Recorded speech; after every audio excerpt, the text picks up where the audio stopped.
خوش اومدین. من منگراف هستم.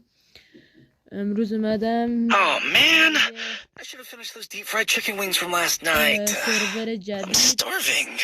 فکر کنم سرور هند باشه. فقط بچه نگاه چیزهایی داره. داخل قسمت کارت قرمزا فقط نگاه کنید. میتونی ماجیک کیوب بگیری. این ست بود، یادم نیست. 3 تا بنازم، دانم ندارم، پشمام. فقط 3 تا رو نگاه کنین. این ست واسه ست کجای هایی؟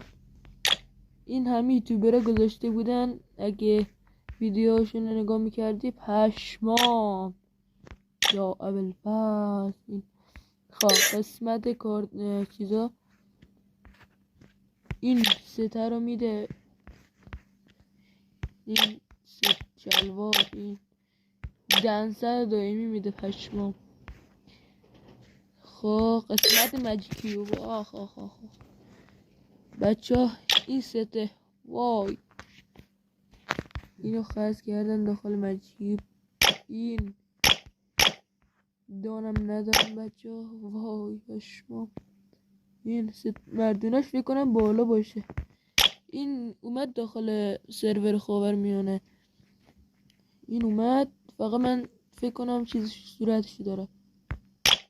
این اومد پشمام. این فقط کلهشو من دارم. آره من کلهشو دارم. اینم که داخل سرور ما فکر کنم هست. وای بچه چیزای دیگه رو به شما نشون بدیم. بریزیلی هم خاص شده بود، رایگان میداد فکر کنم. بود اینجا هم بود. اینجا که نبود.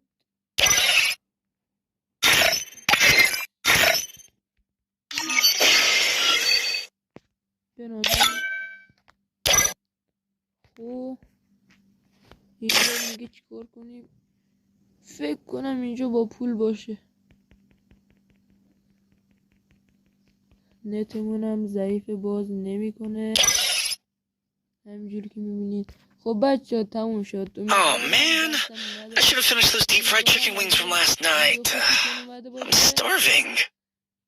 Oh man, I should have finished those deep fried chicken wings from last night. I'm starving.